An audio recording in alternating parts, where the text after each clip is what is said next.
New episode, new content, and I didn't actually think that I'd be doing this, and I wasn't expecting this at all, but it was a last minute $500 marketplace run. Anyway, I've got myself an identical 2001 Montero Limited, and yeah, it's spun a bearing. I'm pretty sure it's spun a bearing. I haven't really listened to it. It's got a little bit of knock, but it's not every single time. It's just when it wants to.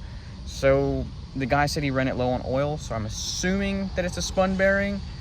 But yes, this is the newest project car. This is her. She's got a few little defects here and there, typical Montero things, paint peeling, whatnot. It is a 2001 Limited. It is actually cleaner than mine. I'm not even gonna lie. It has only exactly 100,000 miles, if you can believe that. Let's get up in here. No rip in the seat. I think this is the only Montero left in existence without the ripped seat. But exactly 100,000 miles, and she's got a little bit of a, let's just listen.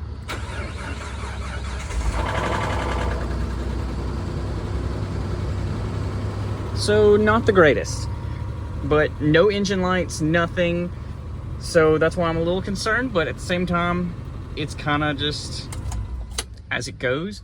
But yes, super clean inside and out. Yes, it needs a cleaning. He didn't take anything out. Beautiful car. He bought it from the first owners. They had previously done the timing belt and all the timing components. It's been rebuilt, actually. Well, a voluntary, like, top end. The bottom end still needs to be rebuilt, I'm assuming, for the way it sounds. So I will be the third owner of this car. The guy I bought it from bought it for his son, and he said he thinks his son ran it low on oil, which I'm gonna check everything out. We're gonna dismantle it later, not right now. It's gonna be a later project. But yeah, he bought it from the original owners, who were an old couple. They said it smells like old people in here. They said they had it sitting and sitting and sitting, and they just didn't need room for it. He had it sitting in his place. He didn't have room for it, so he sold it to me for 500 bucks with this issue. And yeah, they had everything serviced at the dealership. So this has a full list of dealership maintenance things: timing belt, timing components, water pump, everything. So let's get this baby on home and tear her apart. She's not without her flaws. Her paint's a little rough here and there. You know, she needs a good bath. Classic. Every Montero on the face of the planet has this issue. But yeah, we fold this in so we can hit the road, because we've got 2 hours to drive it home. He said the few things, it's got the covers front and rear, it just doesn't have the spare tire, so we need that. Need to fix the classic Montero handle, and he said his son did back into a pole, so this is kind of off. But other than that, she's pretty clean. Anyway, now that we're back home and we've got this one dropped off, here's my Montero, and here's our new Montero. Probably one of the cleanest Monteros I've ever seen. Just absolutely beautiful. Yes, there's a few little paint things right there. It did rub the toolbox on the way home, and it's got a little clear coat damage on the front end. What Montero doesn't have clear coat damage? Got the classic fender missing badge, but I do have spares. Actually, I think there's like one or two door dings total on this car. When I say this car is a beautiful car, no rips in the leather seat. The seats are still squishy. Has exactly 100,000 miles and some change. Not even 101,000 yet. Typical cracked windshield. Just, I couldn't do anything about that. Hopefully we'll get it replaced soon. But if you see mine, you see that it is also cracked in every different direction. But yeah, it is a beautiful car. However, like I said earlier, it does have a spun bearing. So we're about to tear the bottom end of this one out. Order everything, tear the bottom end of this one out, and see if we can get her back on the road.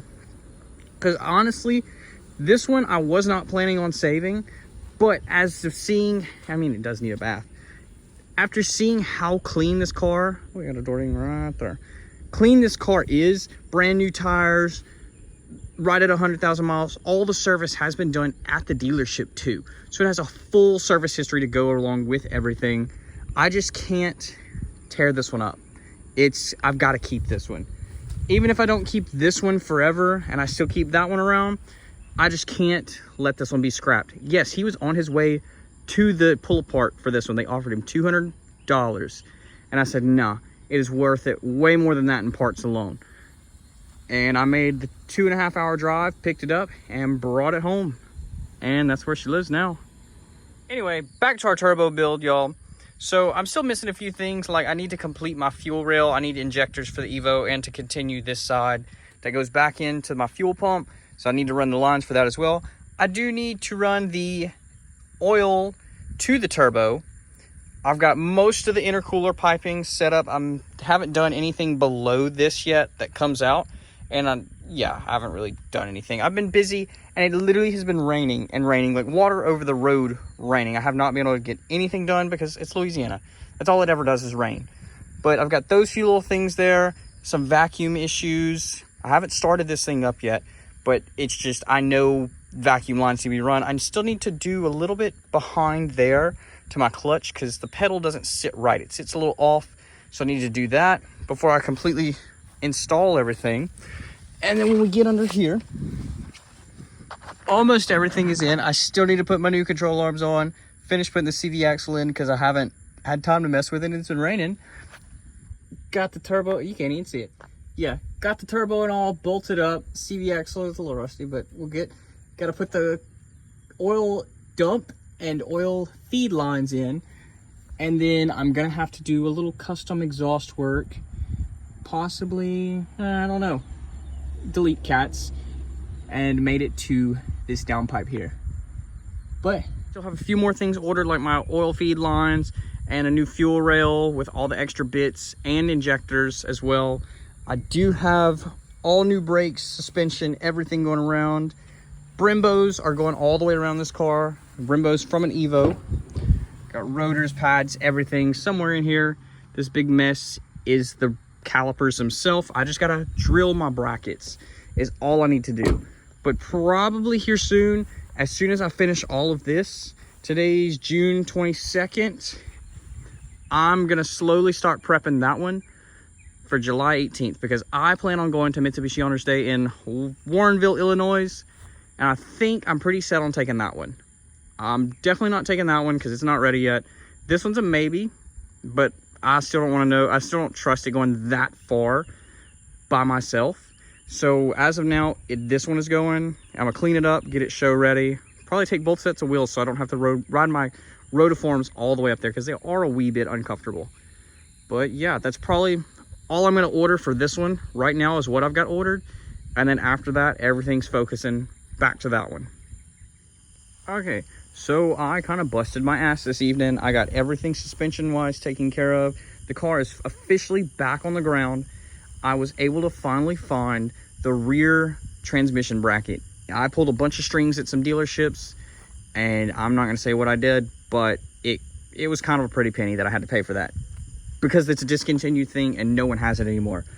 My next steps, like I may have said earlier, I need to drill a hole or a big hole inside the core support so I can run this intercooler tube.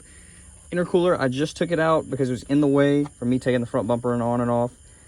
I still need to get my bolts for my throttle body. I have some of the intake intercooler tubing set up. I still need to get the tube that goes from the throttle body to the turbo. And then this hose will go to my blow-off valve and then straight back down to the intercooler. And then I need to figure out something about my intake. I do have a new fuel rail with injectors. I'm going to clean them out real good. That has the return that I can go back to my fuel pump. So I'm going to have to drill a hole and run some lines back to my fuel pump. I need to work on my intake and on my intercooler. Thank you. And then all my vacuum lines. I need to start getting all that thing situated. I need to order new plugs. I haven't really decided on what plugs I want to go to next. But I still want to either stay with NGK or Denso. But that's still up for debate. I haven't made it to that point yet. And then, I need to work on my exhaust here. So the Rally Art exhaust and the stock exhaust don't really match up at all. So I'm going to probably cut some stuff out and weld some stuff back in there. Well, not me, because I can't weld worth a crap. But I really don't want to do like a muffler and resonator delete because I still want it to sound good and not just raspy, gaudy, trashy. I still want it to sound good, but still almost be a sleeper. I don't want it to be roaring down the road and annoying everybody. I want it to be quiet. Not really that quiet. Maybe some cutouts would kind of be okay. But anyway, I'm going to wrap it up for tonight. Probably not going to work on it tomorrow. I might mow the grass, but who knows if it's raining or not, like it always is. The bugs are absolutely driving me nuts. So I'm probably going to call it quits for tonight, and I'll see you guys tomorrow.